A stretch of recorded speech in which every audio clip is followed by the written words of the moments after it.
Pukul 4 sore, aku dan Mas Raffi pergi ke toko perhiasan langganan Mama. Rencananya, Mas Raffi akan mengajakku nonton film di bioskop.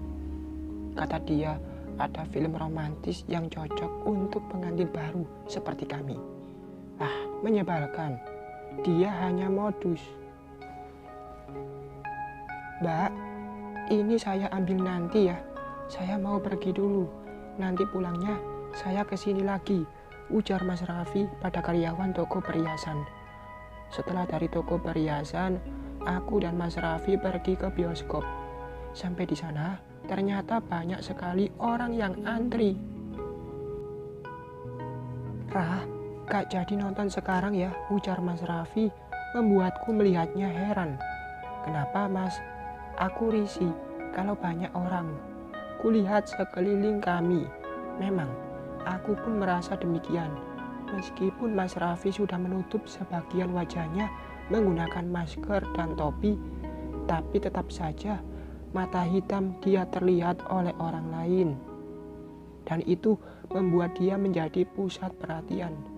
Meskipun kecewa tidak bisa nonton film di bioskop, tapi aku tetap tersenyum untuk menghargai suamiku.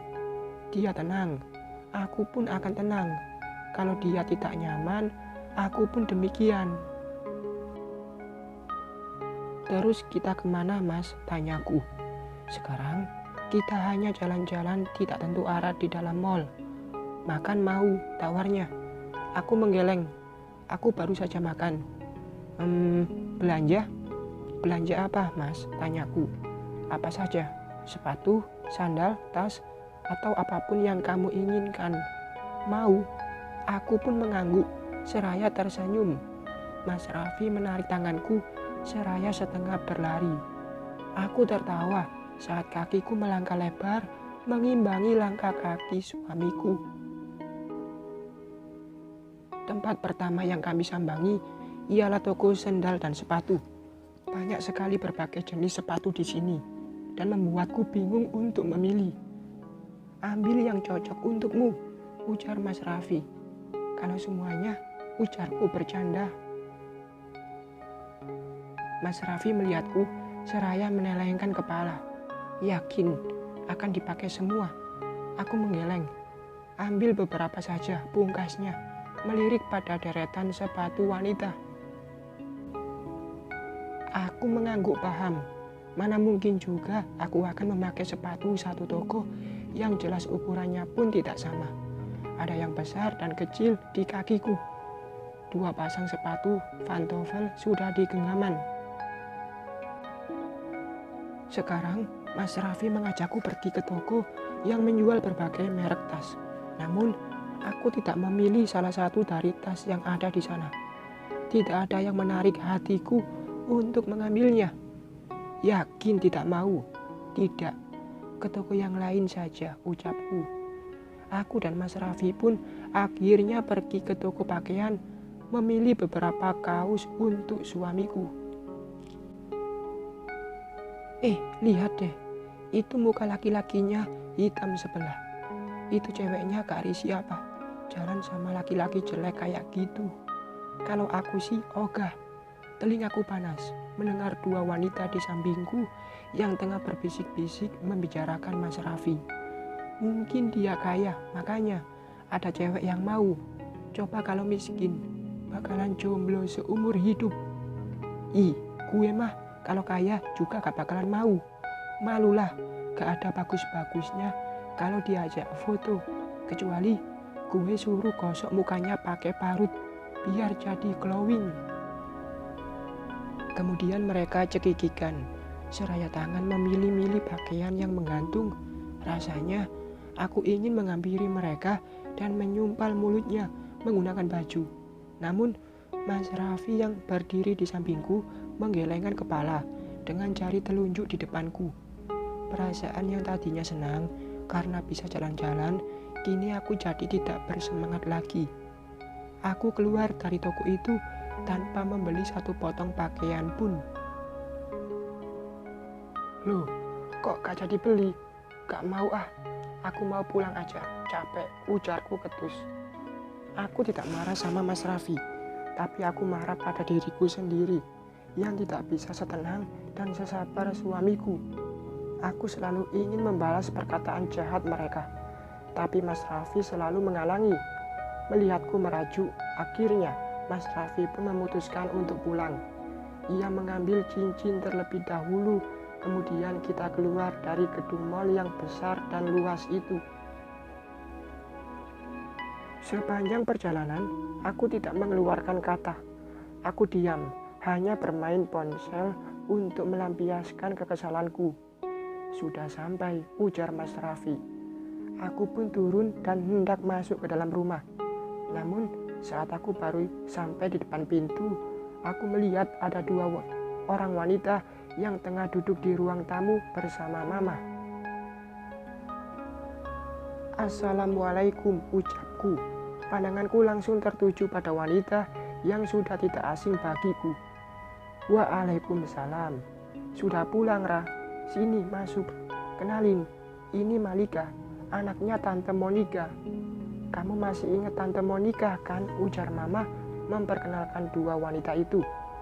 Aku tahu Tante Monica. Ia adalah teman Mama yang aku temui di acara arisan waktu itu. Wanita baik dan sederhana itu rupanya adalah ibu dari Malika. Iya, Mah, ingat kataku. Duduk di sini yuk. Kita ngobrol-ngobrol dulu. Aku mengangguk, duduk di sebelah Mama setelah tadi saling menjabat tangan dengan Malika. Tidak berapa lama, Mas Raffi masuk dengan beberapa paper bag di tangannya. Ia mengangguk dan tersenyum ramah pada keduanya, membuatku sedikit cemburu. Habis belanja, Vi? Tanya Malika pada suamiku. Iya, biasalah, manjain istri.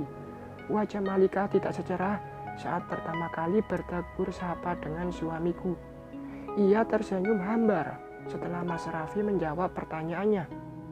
Sayang, aku ke dalam dulu ya, ujar Mas Raffi seraya mengusap pucuk kepalaku. Malika semakin menekuk wajahnya dan aku tersenyum lebar. Sepertinya dugaanku memang benar. Malika memang masih memiliki perasaan pada suamiku. Tante, Raffi makin kurus ya sejak menikah. Dulu waktu sama aku, tubuhnya masih tegak berisi deh. Aku membulatkan mata saat Malika mengatakan hal yang tidak wajar bagiku. Dia bilang Mas Raffi kurus. Setahuku dari awal aku kenal dia sampai sekarang pun tubuh Mas Raffi masih sama. Apa dia sengaja mengatakan itu untuk membuat aku jelek di mata Mama dengan beranggapan kalau aku tidak becus mengurus suami?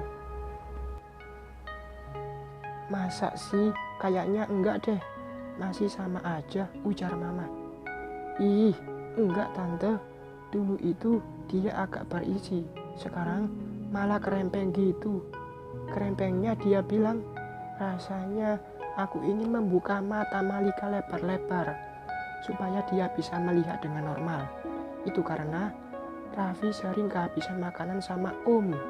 Raffi makannya kuah sayur doang. Sedangkan Om segala makanan yang selalu dimasak Raya selalu Om makan. Habisnya masakan Raya enak-enak semua sih. Nih lihat, perut Om jadi semakin maju seperti ini. Papa yang baru saja datang langsung ikut nimbrung dan membungkam mulut Malika yang secara tidak langsung mengatakan tidak bisa mengurus Mas Raffi.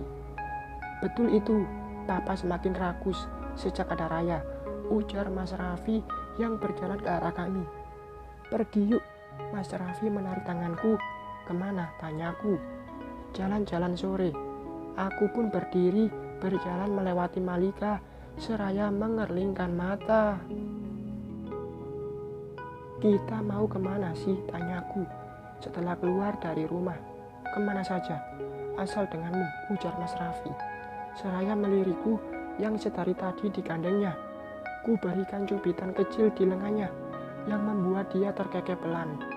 Aku tidak tahu Mas Raffi akan membawaku kemana sekarang.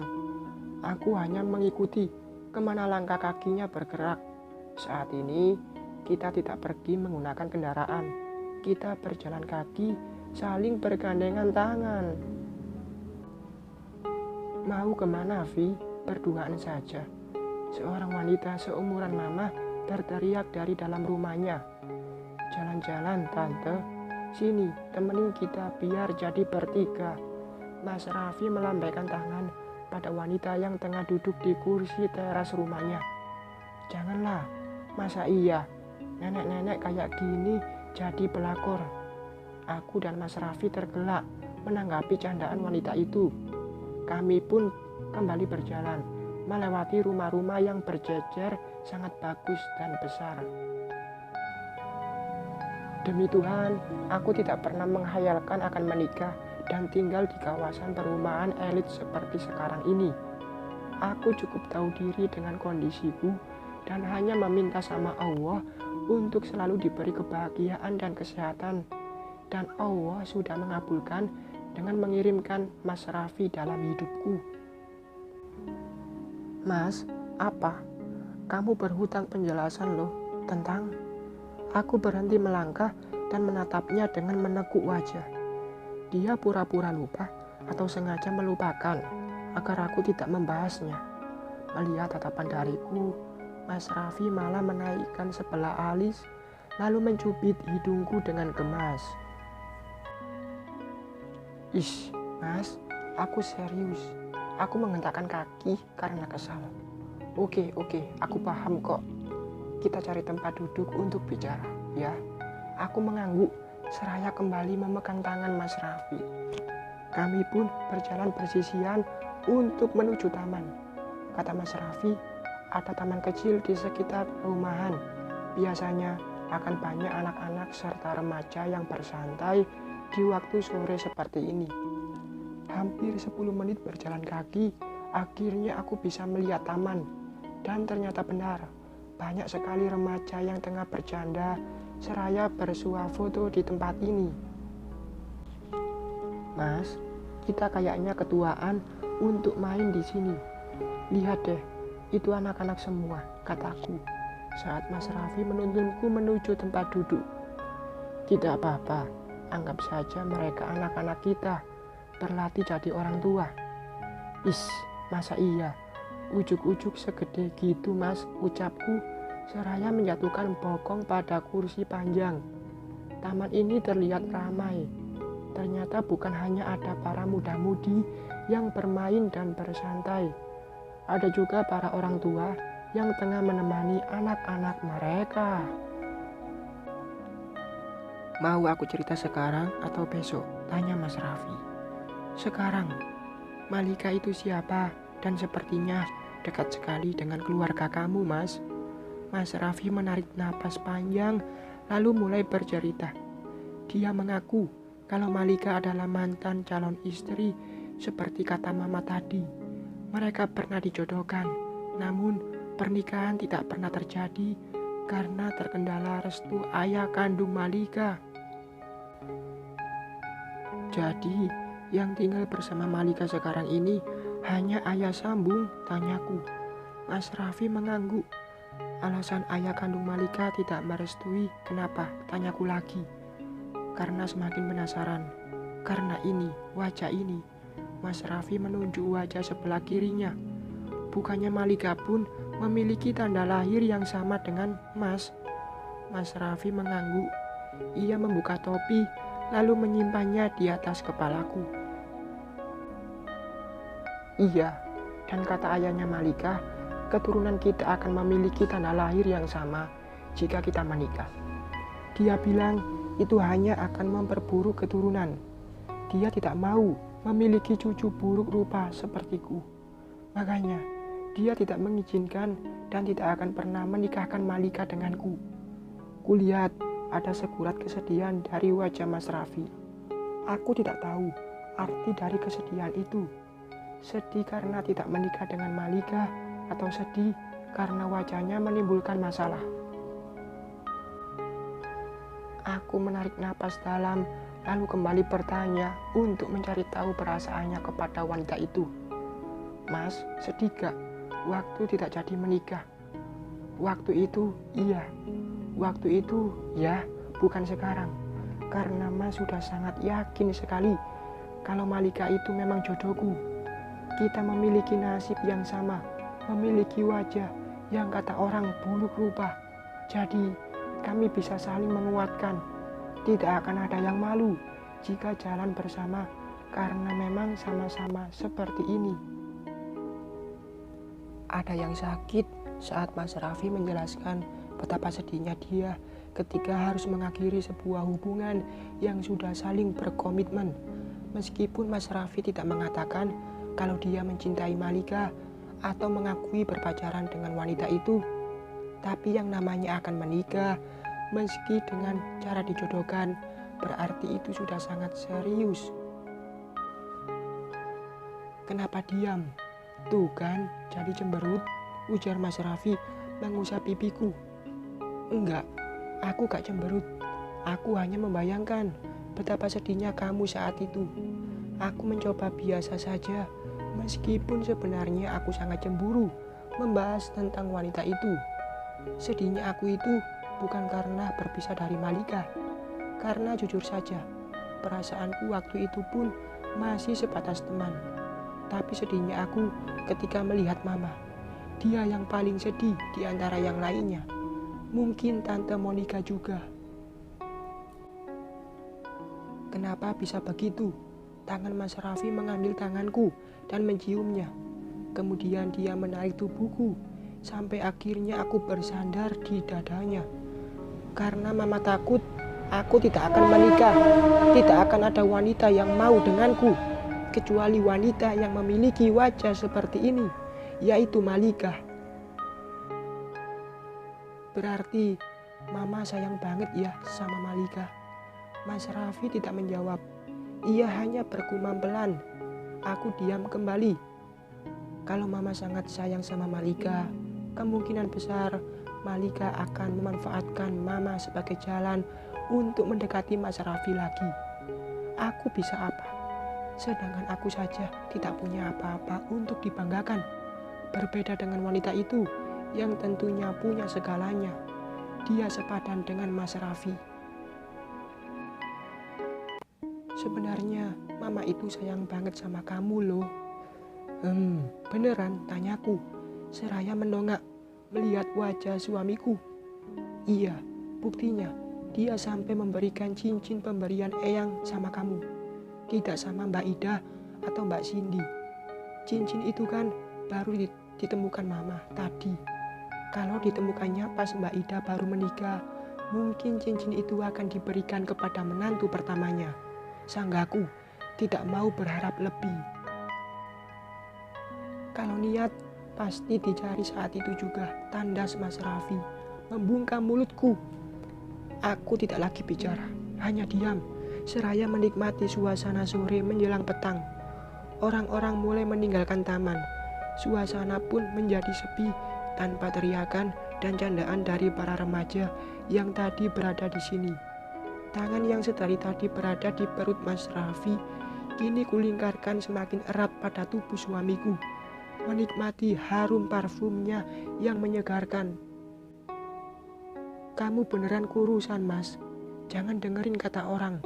Tapi aku kepikiran loh dengar Malika ngomong kayak gitu, ucapku seraya mengurai pelukan. Aku melihat Mas Raffi dengan mata yang sendu. Tidak, aku tidak kurus ataupun gendut. Dari dulu timbanganku masih segini, tubuhku juga masih segini. Dahlah, jangan memikirkan omongan-omongan yang tidak penting.